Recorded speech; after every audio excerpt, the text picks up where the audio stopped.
Welcome to Scream Therapy. I'm your host, Jason Schreurs. In October of 2018, I found myself in the hospital, sitting across from a psychiatrist who was telling me I had bipolar. I was sent home with a bunch of medication and laid on the couch for a week. I had my iTunes library on shuffle, trying to shake the hornet's nest from my head. Ever since I was a kid, I've been using loud music as a form of therapy. Punk rock and mental health have always been connected. This podcast looks at that connection through the lens of different guests. This is Scream Therapy. I'm afraid to look at myself, beat you, turn the light down, you just want to eat my heart out. I might let you take it from me. Having close friends to confide in and be creative with can make a world of difference when it comes to someone's mental health. Caithlin De Marrais is the bassist and singer of Rainer Maria, an emotional punk band from Madison, Wisconsin. She's also a solo artist and has released 3 albums. Early on, Caithlin met her kindred spirit, guitarist vocalist Kaia Fischer, and together they formed Rainer Maria, a band that influenced many other bands in the emo genre. After Caithlin and Kaia began hanging out, they started doing scream therapy in their basement. They'd literally scream in each other's faces to practice singing in the band. They also used the screaming as a way to confront trauma and begin healing. The basement scream therapy gave Caithlin confidence to be a punk vocalist. Caithlin is also a professional dancer. I was witness to her dance moves at Pre-Fest 5 in Tampa, Florida. Let's just say I've never seen someone spin like that with a bass guitar around their shoulder. Caithlin's songs give me all the feels, which brings me to the Rainer Maria song, Communicator, off the album ST. I've listened to this song probably 1,000 times, and it always fills me with emotions. Thank you, Rainer Maria, and thank you, Caithlin De Marrais.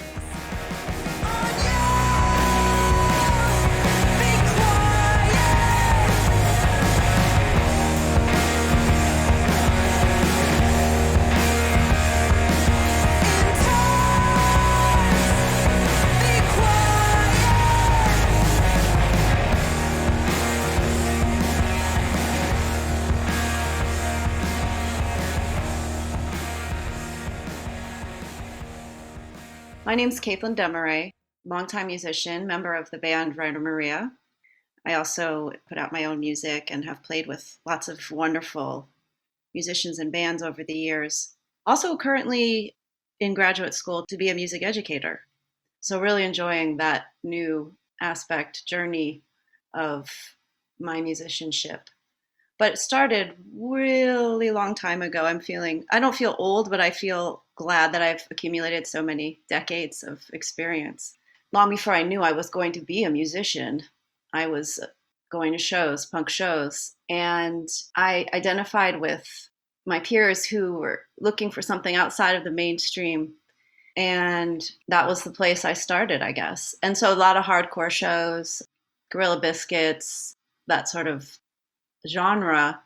And while I felt a part of that scene, I also did not connect with the shows as much because they were so intense and I was so small and I couldn't get up close to the stage where I wanted to be because I would just get too much bodily harm. So I looked for other types of ways to connect to music, that were also true to that DIY ethos. I think I was looking for a way to engage kinesthetically also. I was a trained dancer and the mosh pit was not the place for me. So I would go to a lot of dance clubs, a lot of live shows, just my hunger for music and connection with other musicians and people who loved music as much as I did.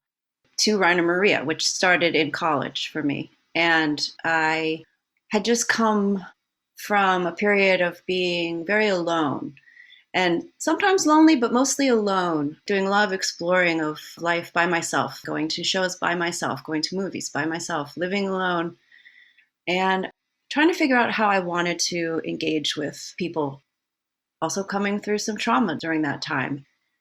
That I think it was good for me to spend that time healing and getting to know myself.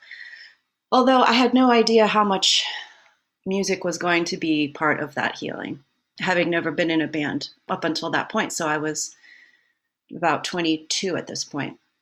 And I met my bandmate Kaia Fischer in a poetry class at the University of Wisconsin-Madison.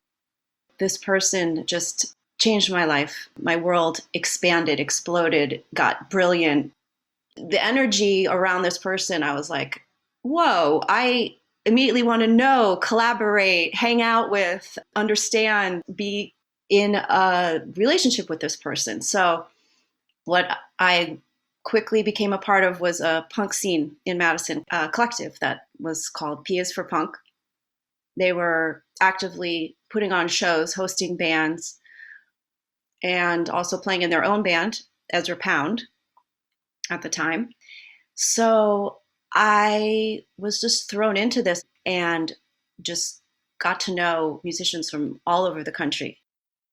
Because I trusted Kaia so much, our relationship developed, and we started writing songs that were kind of going into trauma and healing from trauma. I did not have a voice. I should say my voice, it was difficult for me to project it. I had relied on silence and forgotten how to, the childhood expression, I was always told to be quiet. So one of the first orders of the day was to go down into our basement and do scream therapy, literally. She was so good at directing it, and I was so just taken by it that it changed me into a vocalist. And I would never have been able to sing over the beautiful cacophony of Rainer Maria if we hadn't done that scream therapy. Then we started writing poetry together, for lyrics about the trauma, and mining that for our first EP and our first record. It was definitely a learning experience. It was emotional. It was a very safe space with her and with my bandmate, William Keane.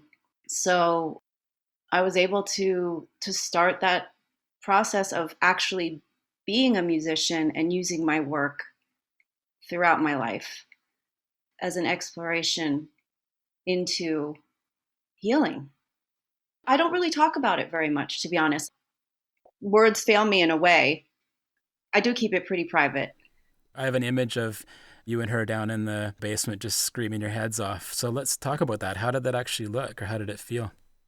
Well, she would say, okay, project your voice. Give me a rah. It would come out very quietly at first. Rah. Well, let's try it again.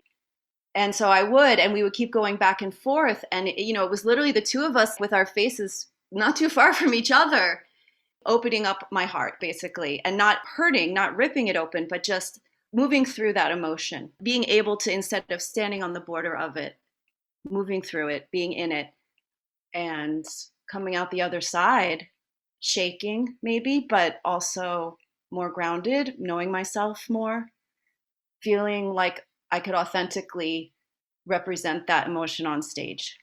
I don't think that folks really understand what it's like in the punk scene, the screaming of the punk scene, and how that's always been therapeutic to, at least to me, and I know a lot of other folks. What has been your experience with scream therapy? Oh, geez. Like, when did you define it as a healing mechanism for yourself? From the very beginning of going to punk shows, it was always a way to release the pent-up energy of things going on in my life. I know that when I was in a punk band and screaming my head off, it was really a way to process trauma, but also it was staving off a full-on breakdown. What would I have done if I wasn't able to actually be doing this scream therapy? What would I have done? That's exactly what I ask myself. What would I have done if I had not become a punk rock musician? I can't imagine how much quieter I would be now. I can only speculate, but I connected through music kinesthetically, like I said, through dance, but to use my voice, oh my gosh, and to then be able to luxuriate in that, not because I had a microphone, but because I had the music behind me and the amplification, and I'm trying to resonate now. I always have, but even more so am I aware now that I am there to resonate with everyone around me. I have my different experiences. When I'm writing, I'm resonating in myself. I'm trying to see how authentic that can be. If it's not true, then I'll move on to something else. But when it's out there, it's 100% about striking that chord and trying to create that safe space again, outside of myself, even for anyone who wants to participate. You told me that with your experiences with mental health, it's been really at the core of your creative process and it relates to your healing. Can you just elaborate on that?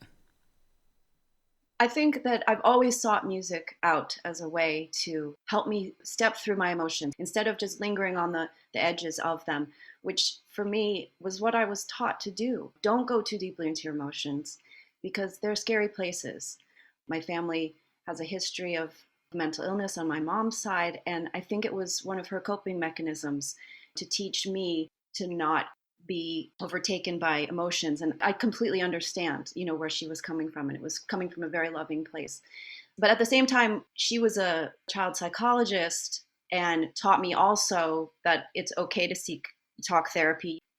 Maybe these mixed messages, I had to find my own way to integrate my life's work with this very real need to heal. This is something that's still evolving for me.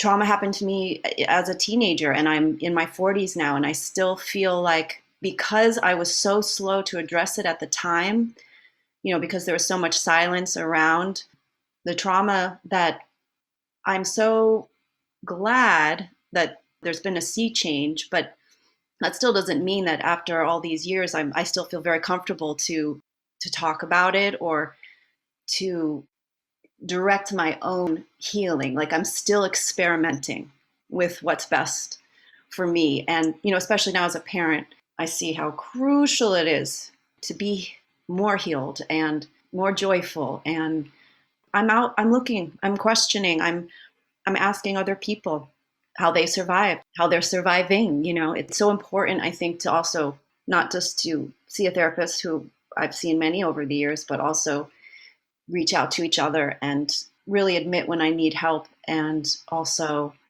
know that I have a lot of resources that can also help. In your songs, you definitely cover a wide range of emotions. And I know that they talk about with trauma work, there's this idea that things are filed away in the wrong files in a cabinet. And the question is trying to figure out how to reorder the files. The songs are just so varied. And I'm wondering if maybe the songs are a way to reorganize your background, your trauma, your history. This is so interesting because I'd not heard that actually. So thank you so much for sharing that. Refiling. Let me just think about that for 1 second. I mean, I think my body awareness that comes from some of my dance work, and I'm also a yoga instructor, so done some meditation. So when I'm writing songs and words, I'm thinking about trying to be very truthful. And so I'm tapping into what emotion is resonating. And I guess I'm surprised sometimes that sadness might come out when I didn't expect it, or anger or whatever. And I guess it makes sense to think about it as refiling. For instance, if it was a memory I was writing about and not knowing what that emotion was that I felt at the time because it was suppressed, then if it's coming out now, it's helping me recognize what I might have felt and had to suppress. I'm still learning, and this information is going to stay with me now, and I'll examine it, I guess later today. There you go. Homework. Yeah, no, completely. The thing that's occupying my head all the time is our relationships with everyone. So I'm definitely not trying to manage people's experiences or emotions, but trying to create space so that they can have their emotions. And I'm speaking specifically about my children right now. I mean, to be a parent, my gosh, right? It's so much crucial work. With music, there's obviously a physical challenge to it, whether it's dexterity in the fingers or the workout that you have on stage. And there's also the mental side of it. We talked a bit about that. How do you see those two things balancing or interacting the physical and the mental? I've had a hard time on stage since the beginning because I have so much anxiety and fear of making mistakes, which is funny because I play punk rock music where you're supposed to make mistakes and there's supposed to be a space for that. So it's only been since Ryan Maria has reformed that I've been able to tap into this sort of mantra that I've created for myself that I'm delighted. I really am. I'm truly delighted to be there. That's the truth. And it's delightful to play. That's the truth. So, Caitlin, you can relax. It's okay to be delighted, to show that excitement, that happiness. So, again, it's that work that I'm doing to try and move into that feeling, that emotion, and through it instead of lingering on the edges of it. I'm not sure people remember, but in the emo scene, I'll say the Midwest or whatever it was back then in the 90s, there was this unspoken agreement that nobody was allowed to dance, like nobody was allowed to move. And The arms folded. the arms folded. And that's the extreme opposite of who I am and what and how I see this actually in my son, the need to move, the kinesthetic intelligence, the need to move to work things out. Now I can encourage that in him, but at the time I was not in a scene that encouraged it.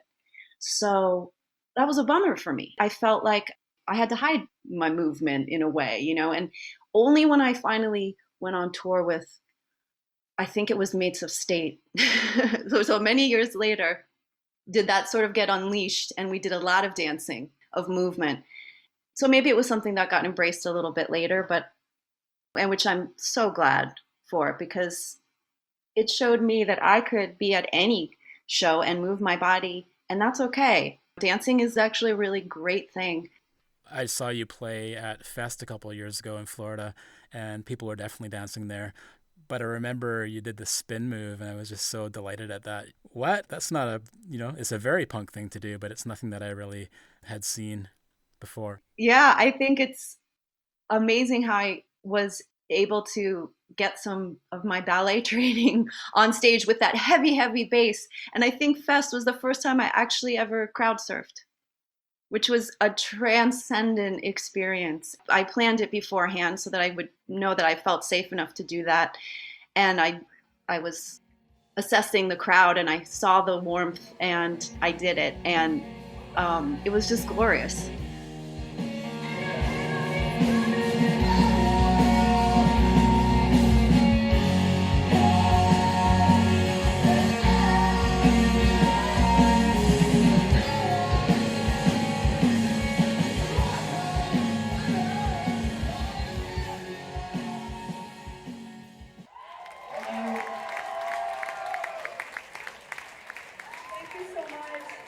I'm trying to rack my brain now to remember if I was one of the people that held you up. I hope I was. Writing music can be very meditative. I know that Kaia is a Buddhist.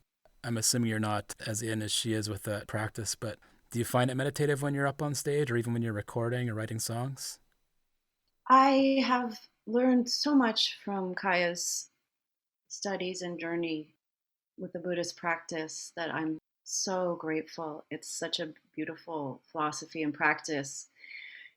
Do I bring it to my music? I must. I've been trying to integrate it into my life and my experience over the years. Meditation for me does come with movement. I do connect with walking meditation. I do connect with cleaning meditation. I am not a person who sits down at an altar to meditate very infrequently. So I meditate with nature a lot. And my ability to ruminate, while it has been conducive to circling around the drain or, feeling the pain over and over, it also has given me such ability to circle around a lyric or a bass line and just keep going until it's flowing more freely and keep going until it's more true to the intent. So I guess I'm expanding the definition of meditation in some ways for myself. I read somewhere that you and Kaia finished each other's musical sentences. Can you tell me a little bit about that?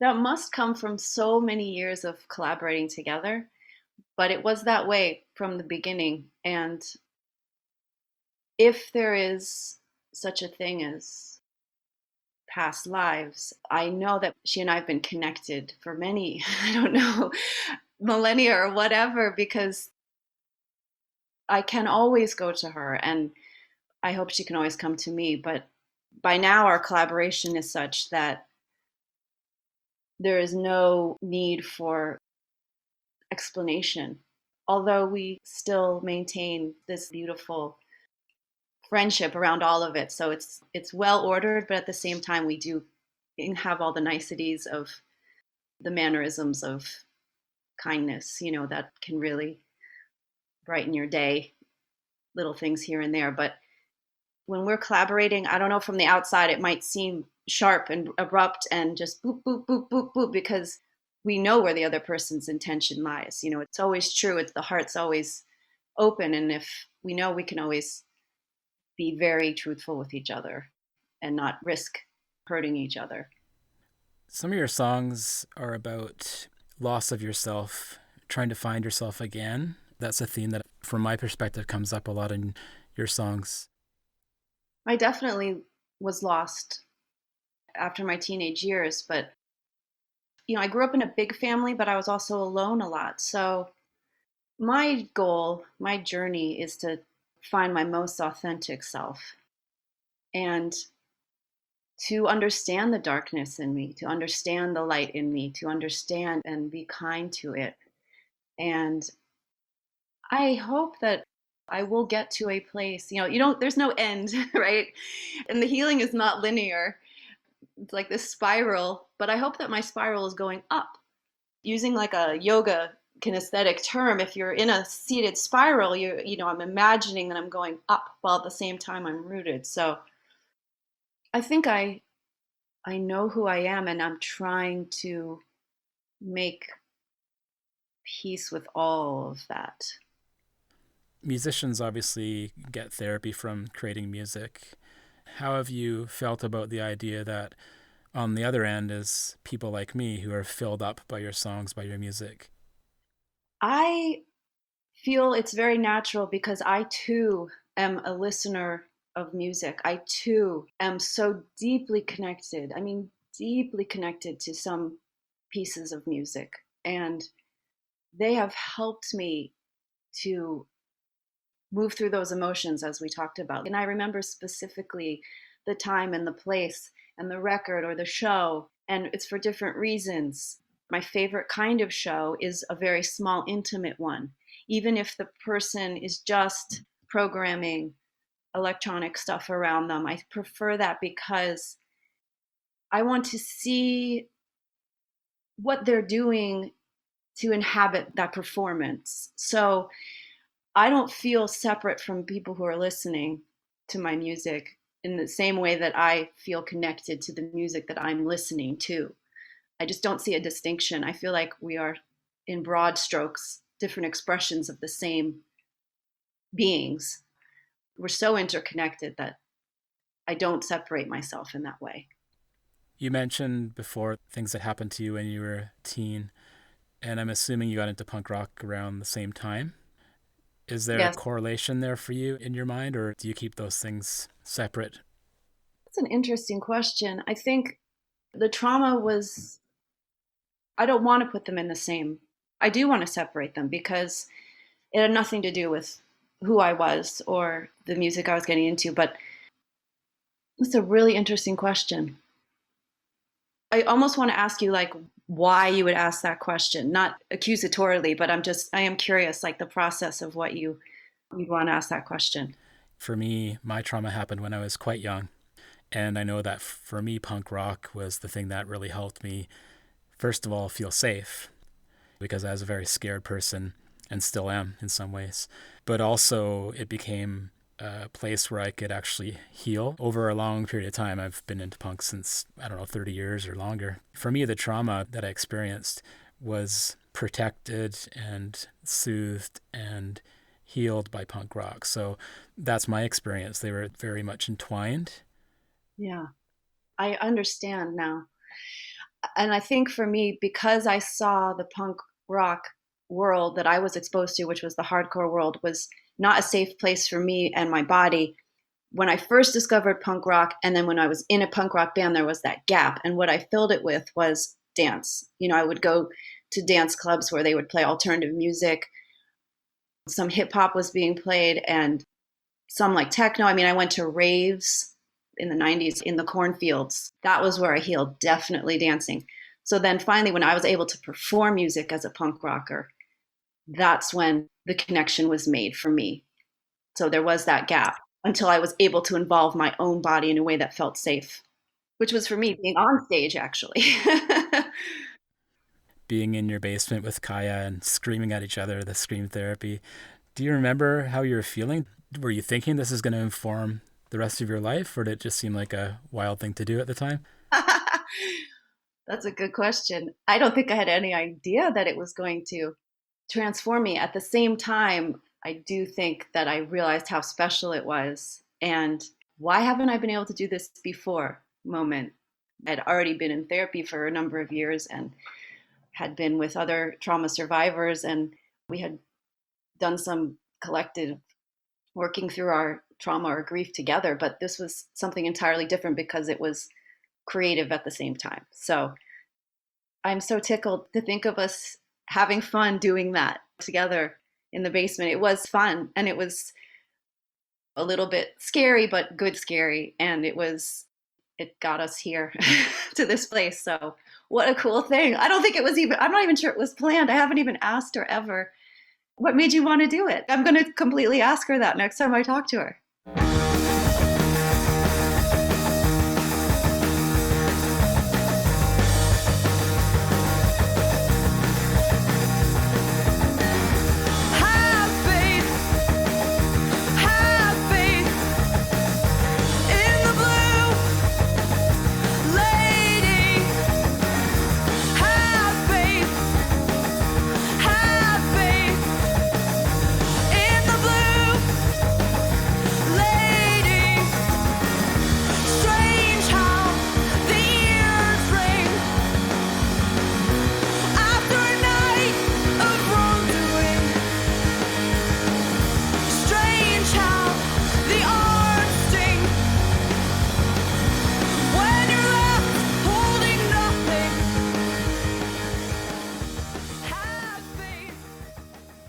Thanks for listening to the latest episode of Scream Therapy.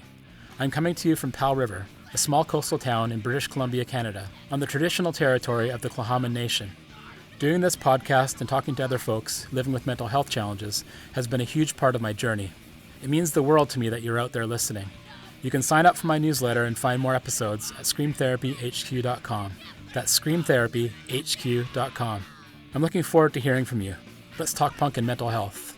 Thanks again for listening. Until next time, take care and be well.